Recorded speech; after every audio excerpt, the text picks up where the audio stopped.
Welcome to Live, Learn, and Exercise, a space where real people get real. In every episode, we unpack the highs, lows, and hilarious in betweens of being human.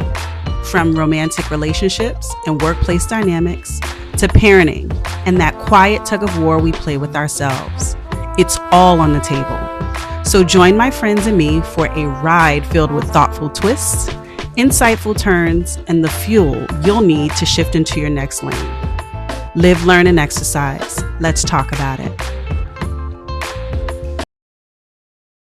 You look back and you're like, man, I was like 5 years old once. Mm-hmm. Like that was a long time ago. Yeah. How do I make my 5 year? How do I feel like I did? Does the essence of Richie, is the essence of Richie the same? How has it changed? Am I happy with how it's changed? And am I making that 5-year-old proud?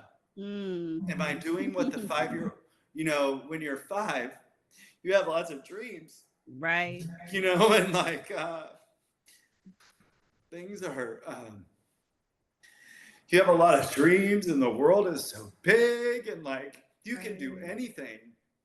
And then you get to like 45 and you're like, what is this? What happened to that 5-year-old that was dreaming all the time?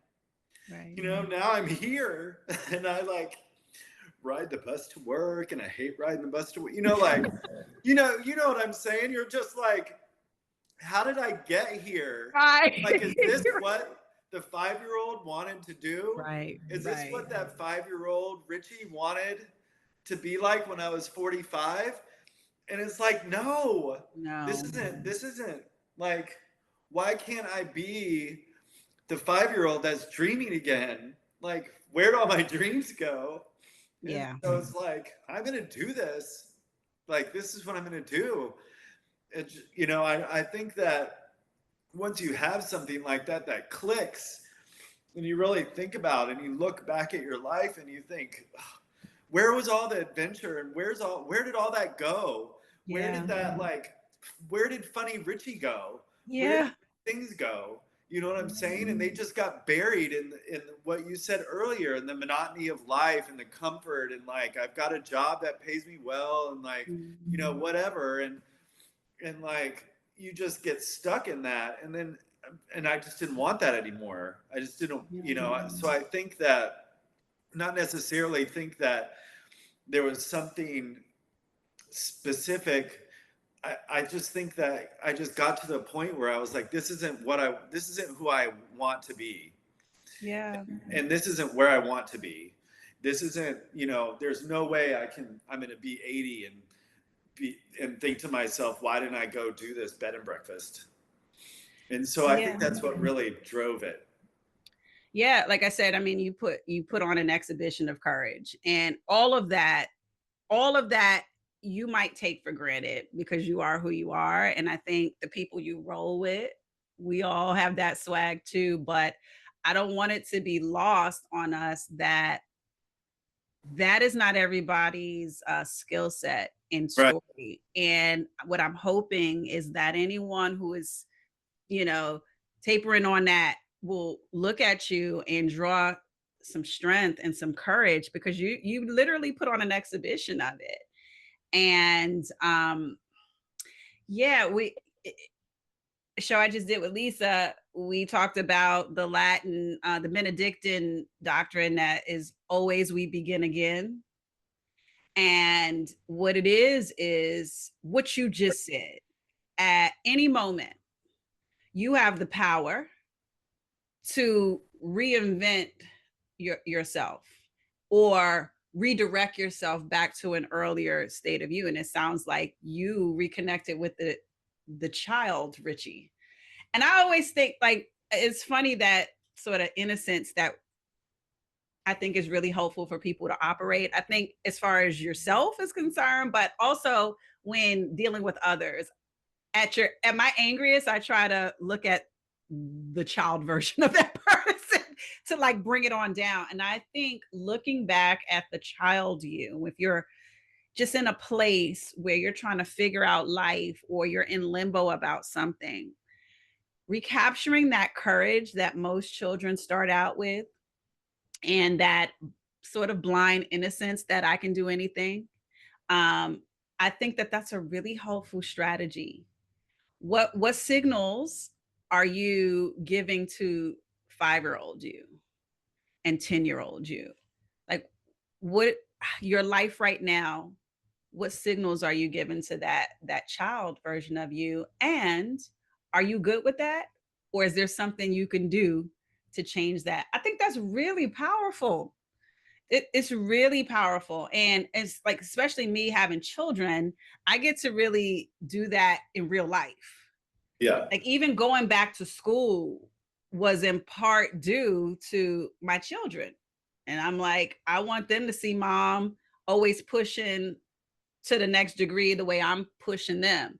Or even with like the death of my dad, I made a concerted effort to cry in front of them and to talk to them about that, to speak with them about my emotions, as I try to encourage them to speak to me about their emotions, right? And try to really role model the life and the character and the behaviors of a person who is essentially teaching a younger person how to do that. Mm-hmm. So I love that. And I think that that's really powerful. It's touching too. Oh, I wish I knew the 5-year-old Richie, what he was like. Well, you I know the probably look. 50, the 45 and 50-year-old, he's pretty fun too. Yeah. Well, now he's a little bit better. He's a little closer to the 5-year-old, but with all the knowledge I've earned over the past 50 years. Yes, yes, you are. Tell me a funny story from your time in Yucatan so far. Like, tell me a funny story. Oh, so there's a lot, but there's a lot of cultural things you never think about. But anyway, so I used to have a tree trimming party. I think you know that.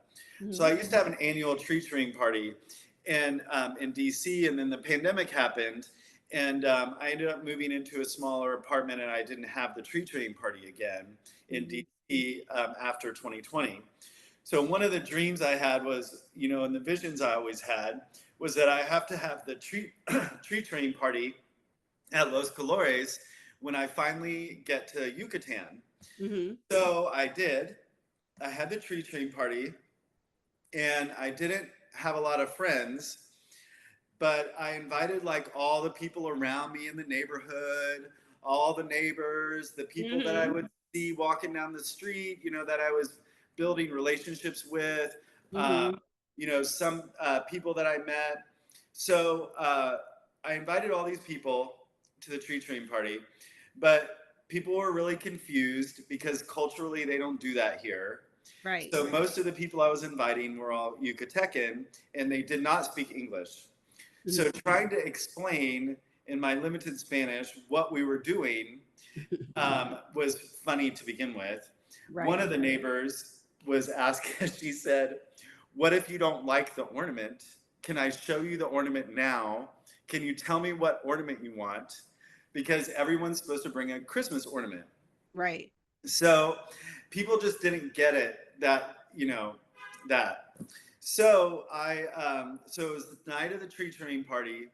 People come, and people brought their ornaments.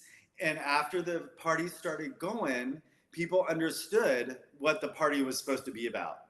Mhm. And it it was very heartwarming to see all these people from the neighborhood. About 40 people ended up Mhm.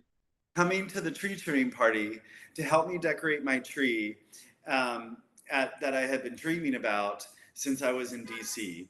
But Mm. the funny part about the tree trimming party was that there was only about 5 English speakers, including. Mhm. And so this whole party is full of people only speaking Spanish. I mean, we're in Right. Mexico, but they're only speaking Spanish, and the host of the party is barely able to speak Spanish. Right. So, So yeah, so it was like this big party, and everybody had a really great time. But but I You didn't don't know. understand what most of the people were talking about. Yeah, they was At my talking home about party. you. They was talking Yeah, to you. What do they call? Do they like? Yeah. Listen. So you got, but you speak Spanish. I do, but like, it's different because I'm here, but it's very hard in a party setting. And also, Yeah. like, one day my Spanish is good and one day my Spanish is not so good. And, it's just like different. And Yeah. so the party, it was a great party. And it was a dream I'd had for a long time of hosting the tree train party at the bed and breakfast. But I think the funniest part was people didn't really understand what the party was about. And Right. also, I barely spoke enough Spanish to interact with the people that came to the party. So you got your wish, but just not in the shape and form that you had envisioned it. So Right. good. You have a few months to Yes. get either your Spanish together or uh, have maybe you can have a computer with Google Translate. I'm doing People better can now. talk through Google. Yeah, I'm doing better now. I'd only been here for what, 4 months then? So I'm doing better now. My Spanish Okay. is improving. Do you feel, yeah, you're immersed in the culture now. You feel like the Spanish is getting better? My Spanish is definitely getting better. So I mean, Michaela, I have like endless stories. But I don't have a lot of money right now, so I'll teach myself Pilates about 2 or 3 times a week. And then there's this park here called La Plancha, and they Hmm. have 2 outdoor gyms. Hmm. Mostly just like pull up bar, like rope climbing and things like that. But they have some barbells and stuff. So I go there to work out. It's free. And so I was going in the mornings, but then the bed and breakfast has started to get busy. So I'm serving breakfast in the morning, so I can't go in the Hmm. morning. So I go at night now. And I go at night, and I'm like, oh, always a morning workout person. So Hmm. so I start going at night, and there's all these other, guys in the park, Hmm. working out in the gym. Hmm. And like they're the Mexican bros, so they're like, you know, but everybody here is real nice. Like Yeah. everybody's really nice. Yeah. So I'd say hola and whatever every once in a while, and they'd say hola back and stuff. Yeah. And eventually we start talking. And next thing you know, after a few months, I'm standing around with all the 20-year-old Mexican bros talking Spanish. You a bro. I was There like, you go. Yeah. And you're giving 20. You're giving 20, 30. That's the energy you giving off. That's hilarious. Now, do but they okay, go ahead. I'm sorry. Go ahead. but the funny part is that I'm learning so much Spanish from these guys. And Mhm. it was also funny because when we first started interacting, I'd be like, "Hablo español un poco," and and like stuff like that, and they just didn't care. They just keep talking and talking, Right. and just Right. talking and talking. And I'd be like, I don't know what these people are saying.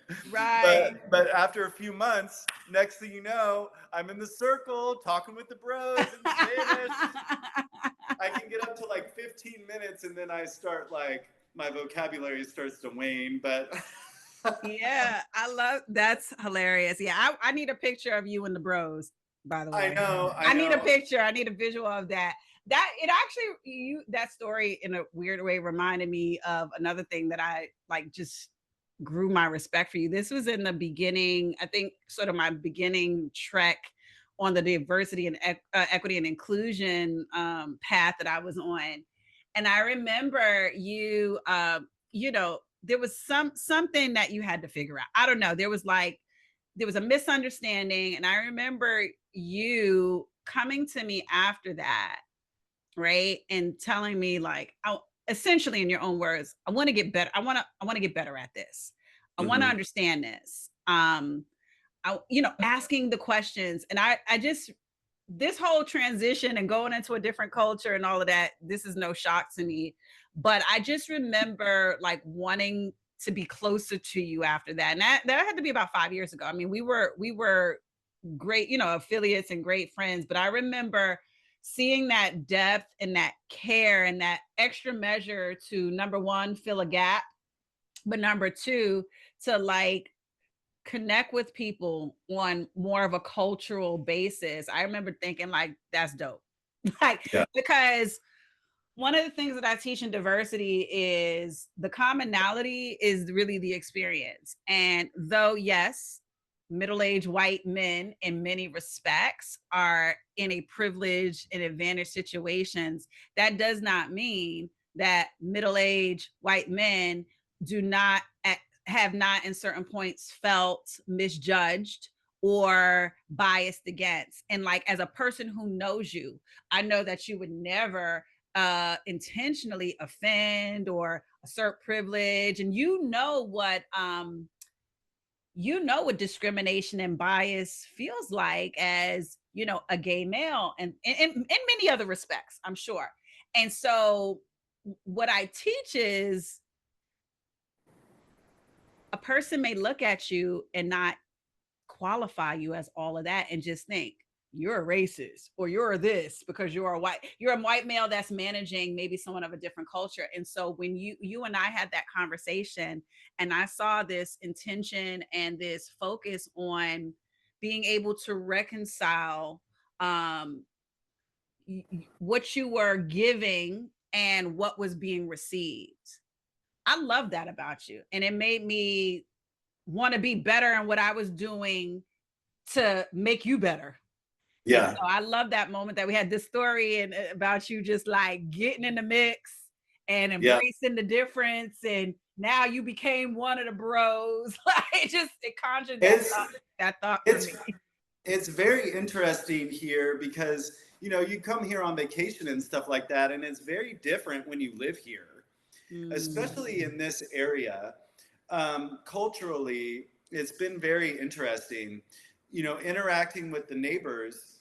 I have neighbor friends that don't speak English at all, and mm, so we have close relationships, even yeah. though we struggle to communicate. Um, Something else interesting that I learned is, one of my friends in the neighborhood, she was born in her house and she still lives there and she's 70. So it's like learning all these things about the culture here because I want to become a part of the culture here, Yeah. not be the white guy on the street.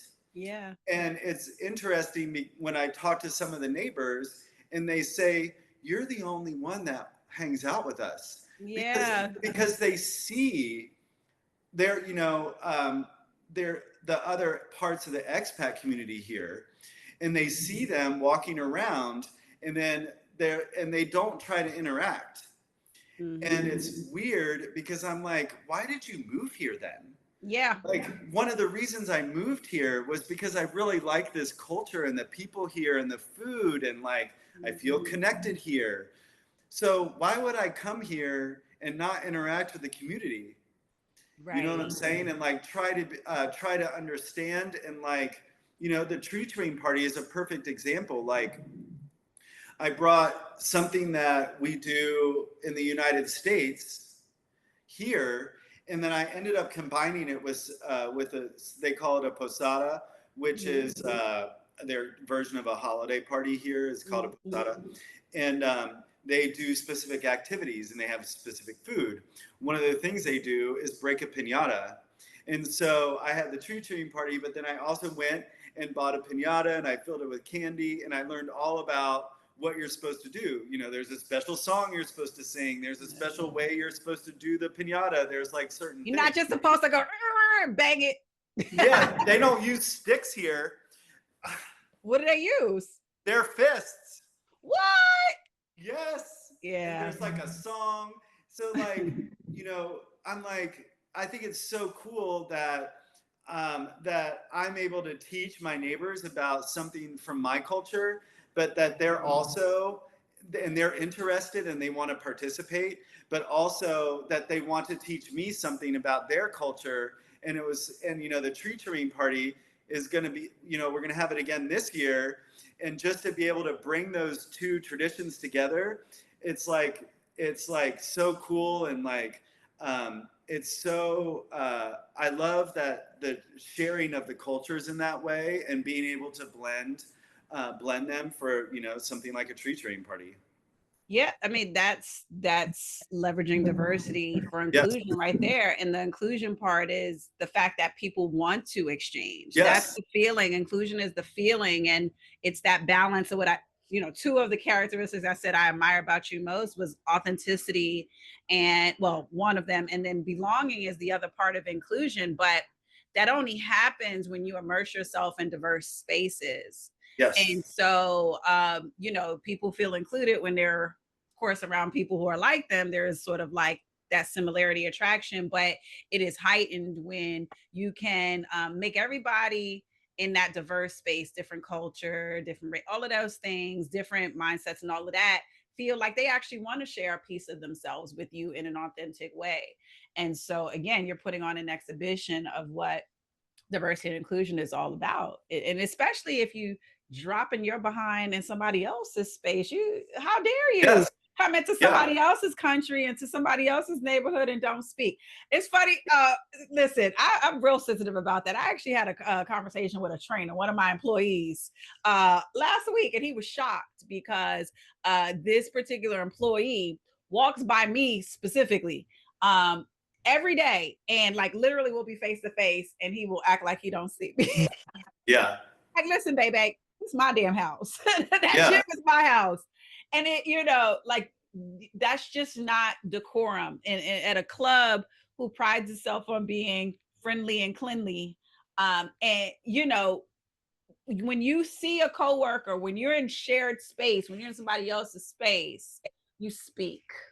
And Yes. if you're not doing it to me, the person the person who pays you, Yeah. right? Like, you report to somebody that reports to me. If you're not Yeah. doing it to me, I know you're not doing it to members. Yeah. But Yeah. yeah, you don't bring yourself into somebody else's country and into somebody else's space and diminish them Right. into something that is not even worthy of eye contact and a hello. I can't stand that. Yeah. Yeah, yeah. So It's been, I mean, it's hard, it's hard to change, change almost. There's endless examples of things that I've had to change about how I interact or react to people. mm, The week I moved here, it was hot and humid, and I'm running around trying to figure out how to get the internet on. I'm trying to figure out how to cook food. I'm trying to figure out all kinds of things. And I was at the store. I was at the store and I was buying all this cleaning stuff so I could clean the house. mm, And the guy that was checking me out takes two brushes and puts them off to the side. mm, And at the end, I was like, what about the two brushes? mm-hmm. And he said, oh, there's no tag on them. Okay, well, go get a tag. I don't know. And that would be something that would be normal in the United States, where they might send somebody to go check the price. Right. They don't do that here. Oh, I was not having it. I like stopped. I made a big scene. I feel really bad about it now, obviously, but I made a big scene, and then I just was like yanked my cart and pushed it around, and then I went and left with the security. I mean, I was all kinds of This not. was in Mexico. Yes, this Oh, was you were like showing your butt. You were showing yes. your butt, Richie. It was a few days after I moved here. And then I went all the way back through the line. I was hot with the two brushes that had the price tag on them and paid for the brushes. And then I left. And then the next morning I woke up and I was like, man, I feel so bad about that interaction. Like, I feel like a total asshole. And I was like, this is not how I want to be here. And, this is not my culture. They don't, apparently they don't do that here. So just because they did in my culture doesn't mean they do it here. So I went back to the store and I apologized to the guy. I waited in the line and I apologized to him. Good for you. The next day. But that's just like, I mean, there's so many examples like that where you just have to be like, it's work. It is work. it's work. Humility Yeah. can be unsettling sometimes, and essentially when you're expecting someone to just do the things that you're used to, Yeah. it's actually, there's a lack of humility there, right? Because humility and perspective taking allows that space between when you experience something and when you react. It accounts for that other option. It's like, when someone asks you a question that's a yes or no question, but they go in expecting that you're going to say yes, and then you say no, and it's a whole thing. And that's because the humility and the perspective taken is not there. It's a yes or no question, but they only allowed the neural pathway for the yes. They only prepared for that one. And so, but that can be unsettling because just as sure as that person is and what they think is the right way to handle that, your years, your experience, and who you've had to be in America, you Hmm. feel dug in on that too. Like you literally just came from America and you left a country that is a hot mess. As far Yeah. as humility, perspective taking, understanding, grace, on all those things, let's keep it real. You came out of that kind of energy. And so I'm giving you grace for that because you have a learned skill set and way of communicating that was bred in this area over there, and you just had those habits. Kudos to you for going back and even apologizing. That goes to that respect in that humility that we're talking about, for you to even go back and place enough value on that person as a human being, and the fact that they're just trying to do their damn job, for you to even go back and do that. But yeah, that whole thing about who I am and how convicted I am, um, being in conflict, and like how can somebody else not see it, that's an unsettling thing. Yeah. And people have to really the work that I'm doing with cultural competence and intercultural competence on a national basis or national stages, really like that, understanding that as passionate as I feel about who I am and what I think, I have to leave a space to understand that that person is equally passionate about who they are and what they feel in that moment. And if I can actually come to an understanding, be self aware about me, and put that respect on my approach, if I can actually do that, then that's going to actually be a way for us to bridge the gap. Hmm. Because now there's a respect and there's an empathy there. You're like, oh, wait a minute. He's just following his cultural norms the way I'm Right. following my cultural norms. And you know what? I can understand that. Now, I still wish it would have happened that way, but at least I can humanize this person by thinking they're just doing them the way I'm doing me. And that is literally the key to everything we're talking about: building relationships, being able to communicate, being able to grow in diverse spaces, being able to bridge gaps, and all those things. That's literally the first step to it. Just humanize that person in a way that, and validate that person in the way that you want to be humanized and validated when when you feel a certain way. So yeah. It's an active exercise that I have to do daily. Yeah. It is something I actively have to do daily, um, to prevent reaction, a Mhm. negative reaction to something that is normal here, but I might not think it to be normal.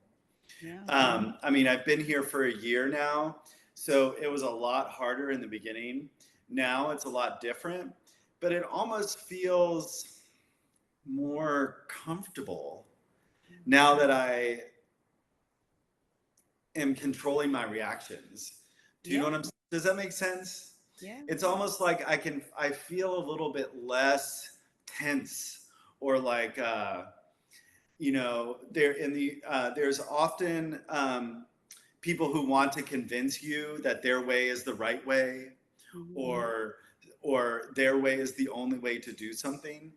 Mhm. Coming to another culture, you really have to get that out. You Yeah. really have to like forget that, Yeah. because things don't operate the same way. And so really, I think it's really helped me evolve and grow as a human, but also just like emotionally, to just be able to say, okay, for 50 years, I've done something this one way, but they don't do that here. And it's not that this person doesn't do that, it's that this culture doesn't do that. And so I need to like put that behind and understand that I'm in a different culture and I need to accept the culture the way it is instead of trying to tell them my way is the right way. Yeah. So I came here to be a part of this culture, not to like try to try to bring what I've learned here. And it's very liberating. It's almost made me feel happier. Mm-hmm. You know, it's a practice I have to do every day, but as I get better at it, you know, it really helps me feel a little happier. Yeah, and I think so that's a macro lens, right? That feels very clear. This is a culture that I chose to join. If you kind of narrow that focus to individual relationships, Yes. it, and even in the field that we're in, fitness, that's Yes. the same language and engagement that will make any relationship work, right? Yes. Like I'm in this relationship not to micromanage this person. I'm in this relationship to share with this person. Yes. And in fitness, I was training with a trainer at one of our locations, Eric. And I remember, again, I'm a 20 plus year veteran of fitness, but in this moment, I was his client. And he was asking me how different squat positions felt. And I was, my body was moving a certain way and I felt weird. I was like, wait a minute, I want to be able to bend this way and sit this way. And he was like, a squat is a squat, but like every person is individual. So while I can tell you you should do it this way, what actually feels organic to your body is to do it this way. As long as you're activating the right muscles, it's all good. And that really was an aha moment for me as an instructor, as a trainer, and definitely as a manager, to just say even the science of kinesiology um, can be there has to be versatility there because every individual in their body moves differently, right? And you have that's the conversation of fitness. It's Yeah. ultimately this needs to happen. I have one way of doing it, but in my engagement with you, I might learn that I have to alter it a little bit. Yeah. I have to modify not only the physical nature of this, but modify my mindset about it. Yeah. And but yeah, that's definitely applicable in interpersonal relationships because each person is their own culture. Yeah. Right? And each person is made up of all the things, the experiences, the relationships they have, the feelings, their, you know, the characteristics and the personalities they were just inherently born with. Every person is their own country and culture. And so if we can go through the process that you went through in your transition into Mexico, if everyone can do that on like an interpersonal level, we can be a more thoughtful and an inclusive culture ourselves. Right. So Right. you are again putting on display a lot of the growth and development that people spend a lifetime trying to capture. So kudos to you, my friend. Thank you. I definitely recognize the amount of, I mean, there's so much about me that's changed and rapidly that I Mm-hmm. never expected. Just things I never expected have changed rapidly, and my growth, my emotional growth, my intelligence, um, just my ability to deal with situations has rapidly evolved over the past year. And like I said, there's just things that evolved about me that I never expected would even happen. You know, Yeah. there's things that I can't, there's intentions that I set for myself when I moved here, you know, and that wasn't just open my bed and breakfast and pursue my dream, but there were other things about me that I wanted to change and other intentions that I wanted to set for myself and for this journey decided to take. And so, Yeah. those intentions are things I'm working on, but then there's this whole other set of things that just started changing too that I you know, never imagined, and they just kind of changed naturally. It's been a very interesting year of evolution and just change, and it's been unexpected. Yeah.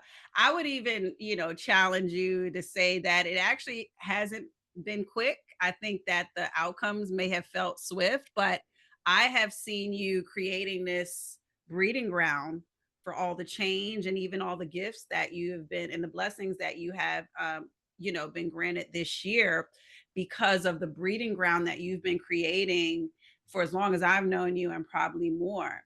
And so, as your friend, I feel like the change wasn't swift, but the results and the outcomes, once everything kind of came together, happened quick because of all the blood, sweat, tears, growth, development that you've taken seriously for a long time.